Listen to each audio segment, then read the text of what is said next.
It is time to bring in Arthur Schwartz, the food maven. Arthur joins us on a Monday morning, and we rebroadcast it, of course, on the weekends and also during our noontime news break.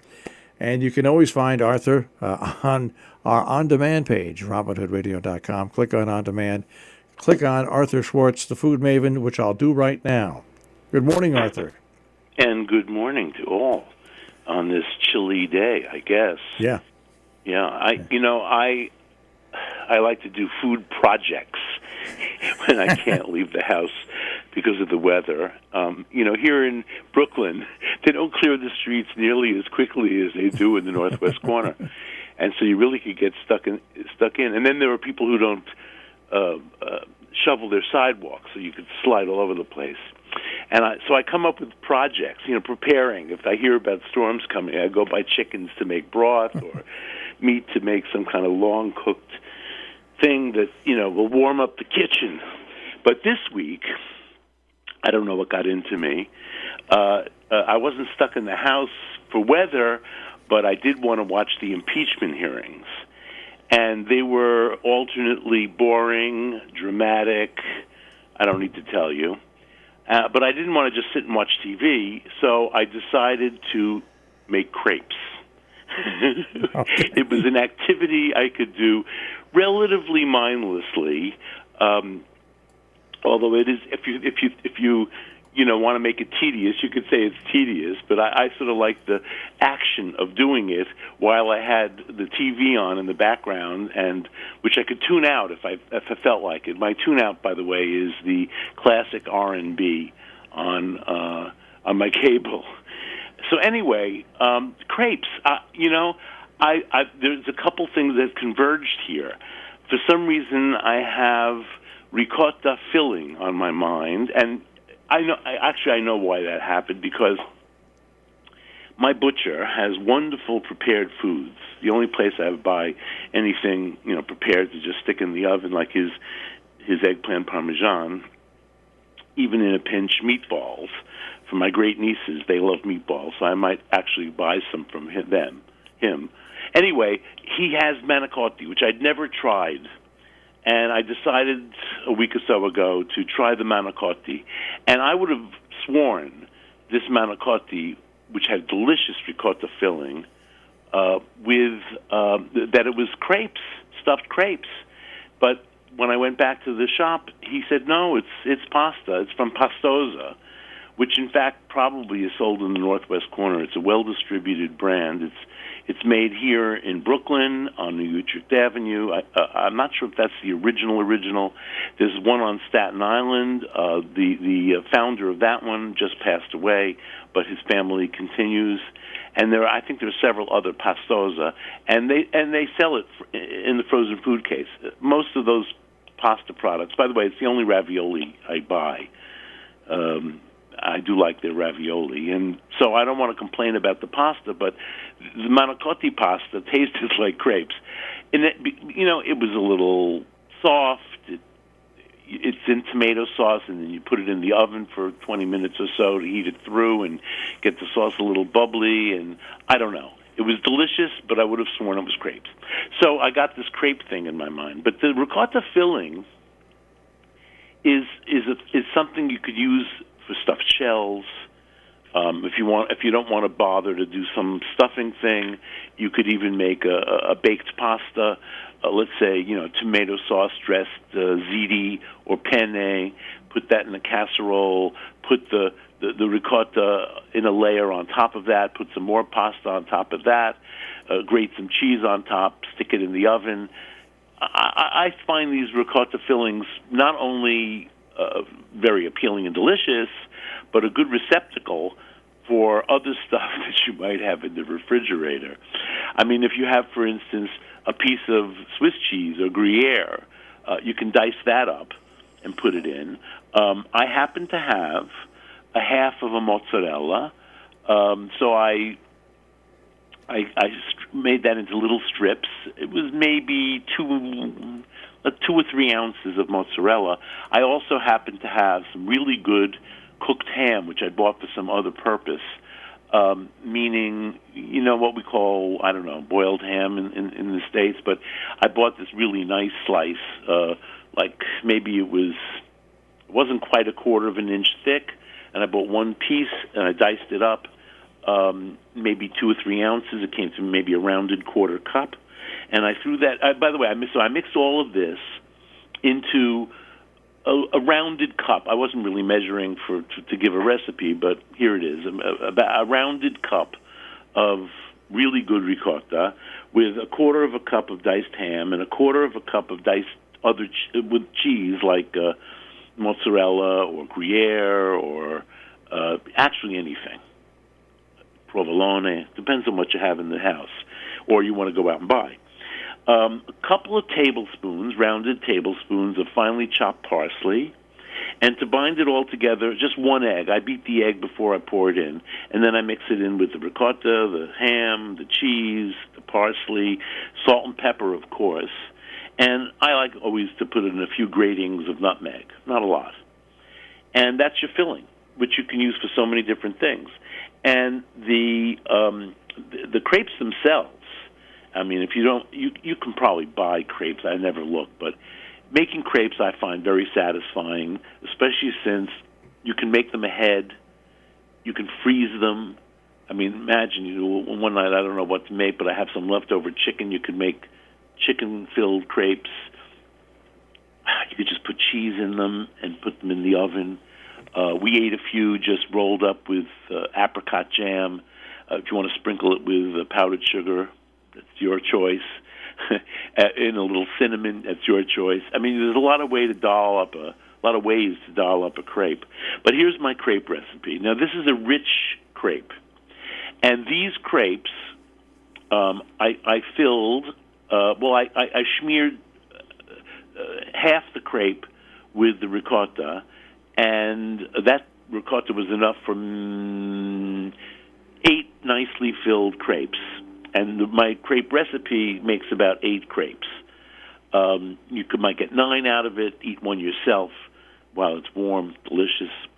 And I stacked mine without any care, and I let them stay. After they cooled, I put a piece of plastic over them, and I didn't make them and bake them in the oven for hours. If you want to freeze them, however, I would put a piece of wax paper between them. That's the way I learned it 1,000 years ago. People don't use wax paper the way they used to.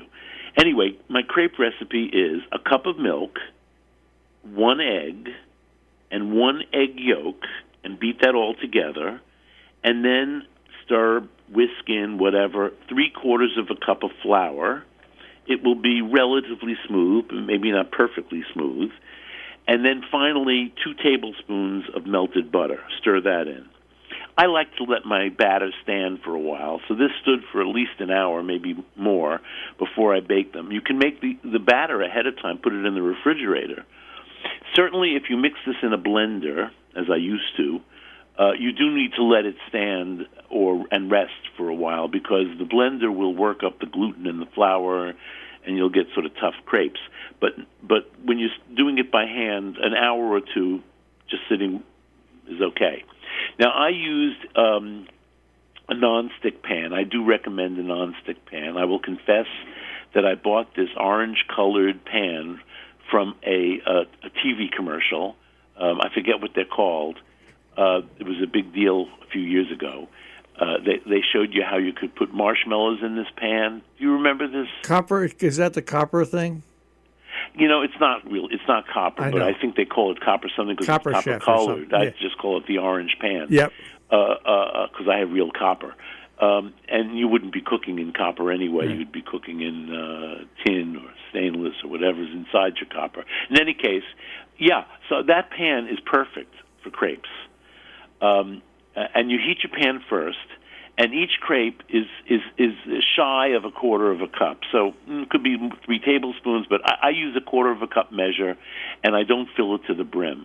I let maybe 1/8 of an inch of space on the top. So that's how much batter each one gets. So when the pan is hot, nice, good nonstick, say 8-inch pan, 7-inch pan, you're going to make like a 6 or 7-inch crepe. You pour it right into the middle, and immediately, with your other hand, swirl it into a round crepe.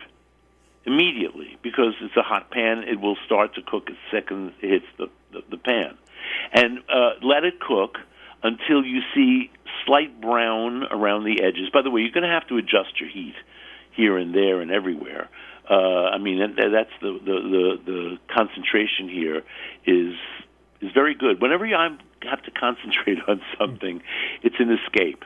So look at the edge of your crepe, and when it starts to look ever so slightly brown, it's probably starting to brown on the other side, and flip it over. I use two silicone utensils, and I have no trouble. Sometimes you can even lift it off with your hand and flip it over, and just let it cook another minute on the other side. The first side's probably going to take 2 or 3 minutes, and the second side 1 minute, and it's not going to get brown like the other side, but it will get cooked. And flip it out onto a plate and do another. And then you flip it out onto a plate, and then you do another. And it's very meditative, I find. And the skill is only about swirling that pan around, and you'll get it after 1 or 2. And the first one is never as good as the remaining ones. And that, I must say, is true of almost all pancakes. And I don't know why that is. It's because you haven't gotten the heat adjusted right, or the oil isn't exactly at the right temperature. It needs to be adjusted. So the first ones, I always say, are the chef's share. And the chef's share of with this batter, even a failed crepe is a very good crepe. As I said, it makes 8 or 9 crepes, depending on how your spreading technique is, and you want a relatively thin crepe. As I said, once they're cooled, you can do anything with them, or when they're hot, you could just serve them with powdered sugar, for that matter, or a little jam on top of them without even rolling them. But when they're cooled, I put some of my ricotta filling on half, flip it over, meaning it's now a half moon crepe, a folded crepe, and I arrange them slightly overlapping in a baking dish. And I must have had 2 extras a couple mornings ago that I'd filled, and I stuck in the refrigerator, and they were there for 2 days until I remembered, they're there, I should eat them. And I ate them for breakfast. Not a bad breakfast food. Ricotta with cheeses and a little ham. I didn't put any sauce on them, and they were great. So the sauce, however, now this is a dish, the crepes filled with the ricotta filling, that we used to serve at my cooking school on the day where we were doing a tasting of local products. And in Pestum, south of Salerno, just south of the Amalfi Coast, those products include mozzarella di bufala, other buffalo cheeses, all kinds of salami and other cured meat products. So some of the local products are actually things that Cecilia makes herself. And, you can find any number of things in that ricotta diced. Salami is very good, by the way. But the sauce we always had was a tomato cream sauce. I never asked the women in the kitchen how they do the tomato cream sauce, but what I did was I used for 4 parts, I'm going to do it in parts like a cocktail, for 4 parts of tomato puree right out of the bottle. I buy that jarred or bottled tomato puree, but I guess a product like palmy puree is fine too. I know a lot of Italians who love palmy, so I don't want to say anything bad about palmy. POMI, it's in the supermarket. And then there are other products you may have or like. So for 4 parts, meaning like if you have 1 cup is 4 quarter cups, I would use 1/4 cup or 1 part heavy cream. Just heat up the tomato puree, taste it for salt and pepper, add your cream, maybe taste it again. It's a good sauce. It's the simplest thing in the world. And you pour that over your slightly overlapping crepes in the baking dish. Now, I want the crepes to be covered with sauce, so I lift up the edge that's overlapping on each one and spoon in some sauce into that little area, and then spoon the rest over the top. It should be fairly engulfed in tomato cream sauce. This is not a diet dish. On the other hand, if you didn't have all that cream, it's not a diet dish. So then I baked it in the oven for, must have been a half an hour at 400 degrees. Maybe you want to, it depends on, you might have something else in the oven or want to put something else in the oven at another temperature. So you really could do this anywhere from 350 to 400 degrees. And, of course, at 400 it only takes about 20 minutes, and at 350 it probably takes a half hour. And you have to serve these hot. And if you were going to make them ahead, you could make them ahead, put them in the baking dish, and just put the sauce on at the last minute, because the sauce, of course, will make the crepes a little spongy and soggy, and it's delicious when it's all heated through, but you don't want it to start out that way. And it probably absorbs, I never did it, but I would probably think it absorbs sauce. So, crepes are just a pancake without leavening. And Latkes, which is the most celebrated food of Hanukkah coming up this coming Sunday, is the first candle of Hanukkah. We say first candle because there are 8 candles. It's an 8-day festival of lights. The light referred to is the sacred lamp over the altar in the temple. And when the second temple, we're talking about the Jewish temple, not the temple around the corner from you, really, but the one in Jerusalem. When the second temple was desecrated, and then the Jews, the Maccabees, actually, the name of the family that did this, that headed the troops, so to speak, defeated the Syrian Greeks, they had to rededicate this lamp, which didn't have any oil in it. The oil of the day was olive oil. And it was, in fact, in December. So the oil had just been harvested, and there was not enough anyway, apparently, olive oil, which had to be special olive oil, of course, because it was going into the temple. And they said it was only going to be 1 day left of oil, but in fact it lasted 8 days until they could get more sacred oil. So we have an 8-day holiday, and it's not really like Christmas in the sense that it has any religious content. It's more it is considered a festival, and what we're feasting about is, as the old joke goes, they tried to kill us, we won, let's eat. That's the old Alan King. So this is what they ate. No, this is not what they ate, because they didn't have potato latkes back in 70 AD. When did those start? Was that more like? I said, when did the latkes start? So latkes are Eastern European. Yeah. My great grandparents were all from Belarus, which they then called White Russia. They would definitely want to distinguish themselves from regular Russians. Not that they were any less persecuted being Belarus, but a lot.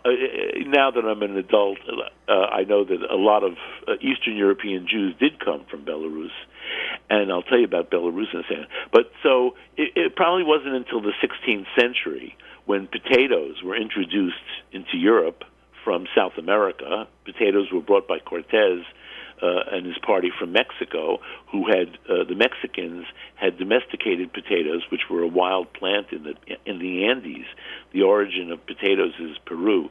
So it was a long way to travel from Peru to Mexico, from Mexico to Spain, but they were adopted in Eastern Europe quite early, because they grow in that climate. They don't need a lot of sun in the summer, a long growing season. Potatoes are more forgiving. So potatoes were, in fact, in use in being eaten in the probably late 16th century, certainly the early 17th century in Eastern Europe. And they didn't have olive oil, of course, in Belarus or Ukraine or Russia or Poland, but they did have a lot of poultry fat. So in my day, this is interesting, I think. I didn't know this until late in life, so to speak, maybe into my 30s. But the fact that my grandmother was American, born in Brooklyn, but the fat that she used was not chicken fat. I think that was already too precious by the 50s. She used a product called Naya fat. Naya fat was a hydrogenated vegetable shortening, like Crisco, except flavored like chicken fat. So it was imitation chicken fat. Worse for you, believe me, for your health, than real chicken fat. So I happen to have some chicken fat in the refrigerator that I skimmed off of my last pot of broth. However, that chicken fat is not good for frying because there's way too much moisture content. In any case, in my lifetime, we've all switched to vegetable oil for frying latkes. And I prefer peanut oil, but I'll accept canola oil or corn oil. And anyway, a good vegetable oil. And my recipe for latkes, by the way, it is in my book, Arthur Schwartz's Jewish Home Cooking, is, I'm just going to give you the outline here. For every pound of I use russet potatoes because they're drier than others. You want 2 eggs, a medium onion, peeled and cut into pieces because you're going to use the food processor to mix this, a 1/4 to 1/3 cup of matzah meal, you'll see, 1½ teaspoons of salt, a 1/4 teaspoon of pepper. You may want to adjust that. And if you're not using, and let me just say, a pinch of cream of tartar.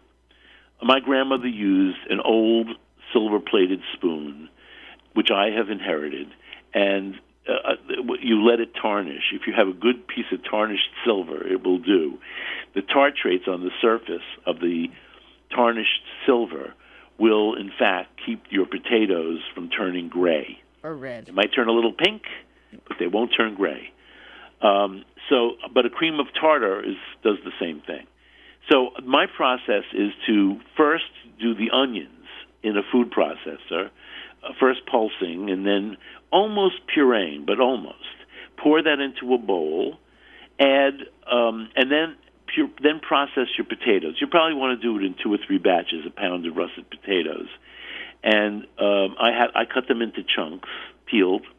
Actually, I have a friend who doesn't peel his, and he claims that not peeling his keeps his potatoes from turning color. I never tried it. So I peel mine, and they need to be pretty fine, not pureed. You should be able to detect pieces, but pulsing is the best way to go, and maybe at the very last you'll give it a few second whirl. And then I pour that into a strainer over a bowl and press out the moisture. And then I add that to my onions. Now, the onions also help. The acidity of the onions also helps keep the potatoes from turning gray. So now I have a medium onion, nearly pureed, a pound of russet potatoes, not pureed, but very well ground up. And think, when I was a kid, we did this on the fine side of a grater. Now, other people do bigger pieces than that, but in my family, we liked this puree kind of mixture. 2 eggs, 2 whole eggs. I would beat them together before adding them, and as I said, 1/4 to 1/3 of a cup of matzah meal, salt, pepper, and I fry these in pretty hot but not crazy hot oil. And the way I would say again about 1/4 of a cup per pancake, or a scant 1/4 of a cup per pancake. You may want to spread that out a little bit with the back of a spoon. We liked, and I still like, a thin pancake with crispy edges, with lacy, crispy edges. But you do not want the oil to be so hot that the edges immediately sort of web out. That means the oil's too hot. So reduce your heat. We used to have pans of this going, and it took 2 or 3 of us. Us meaning my mother, my aunt, my adult cousin, my grandmother, manning the pans, because this was my grandmother's big party day, and we would make literally, I don't know, many dozens of potato pancakes. None of the cooks got to sit until the end, And then sometimes I do remember people complaining, you didn't leave enough for us, and we made them. Anyway, we always had these with applesauce because we had a meat meal. You can eat these with sour cream if you like, but we would never have sour cream if we were having meat because that's not kosher. Not that we were strictly kosher, but certainly we're kosher style. And the dish that we had with it was called muchana. And my grandmother I always said, where did this dish come from? Nobody we know makes this. You're the only one who does this. And she would say, you had to come from the right side of the street on the left side of Minsk to know this dish. Well, because Minsk is, by the way, the capital of Belarus to this day. And nobody really came from Minsk, by the way. They all came from little farming villages called shtetls that were outside the city. Anyway, for my life, literally until last year, I didn't know where the origin of muchana was, but a Belarusian restaurant opened in Brooklyn, and on the menu, which I read on the Internet, it said they had muchana. So they didn't call it muchana. It was called, muchana, but very close to muchana. So I went, of course. So their muchana was a pork dish, obviously not kosher, in a cream sauce, really not kosher, but served with potato pancakes for dunking into the sauce, and that's exactly what we did. When my grandmother made this stew, I to this day don't know exactly what meat she used, but I've used brisket, which is not my favorite anymore. I did make a muchana-like dish recently using beef short ribs, which was sensational. And the main flavoring of my grandmother's muchana, besides a lot of pepper, was bay leaves. And, in fact, so that was the inspiration for my short ribs. I used a lot. Somebody had given me some homegrown bay leaves that were really very fragrant, so I decided to make this dish. And I didn't make latkes to go with it, by the way. But that is what muchana was if you weren't Jewish. Now when I meet anybody from Belarus, I ask them about muchana. And I'm sitting actually at the car wash, waiting for my car to come out with this woman from Belarus. And I said to her, do you know a dish called muchana? And she thought, anyway, it took a while. I wasn't pronouncing it exactly the way she would have pronounced it. So it took a while for her to realize, she said, that means dunking. So any dish that you would dunk into, that's a savory dish, apparently can be called muchana. When I told the man in the Belarusian restaurant that my grandmother made muchana, but with beef, and because she was Jewish, he was very disdainful. Did he chuck you out? I couldn't tell if it was because he couldn't imagine muchana made with beef or because I was Jewish. I'm going with the probably second. A little of both. Right. I think a lot of the second. Yeah. I would. So anyway, happy Hanukkah. That's my story. I'll stick with it. All right. Happy Hanukkah. And Sharon, it is almost Hanukkah. Yeah, we light the menorah in Sharon on December 22nd. Oh, yes, how nice. Yeah. December what? 22nd. 22nd. Yeah. Because my grandmother, who was brought up Orthodox, always said her birthday was the last candle of Hanukkah. But as we all know, that varies on dates. Yeah. So if you wished her happy birthday on the 27th of December, she would say it's not till the 29th. And then on the 29th, you'd say, happy birthday, and she would say, you missed it. It was on the 27th. Okay. All right. All right, guys. Have a great crepe-filled week. I was just going to say happy creping. All right. Yeah. I still have some in the freezer now. Good. The impeachment hearings were very long. That's right. Okay. All right. Take care.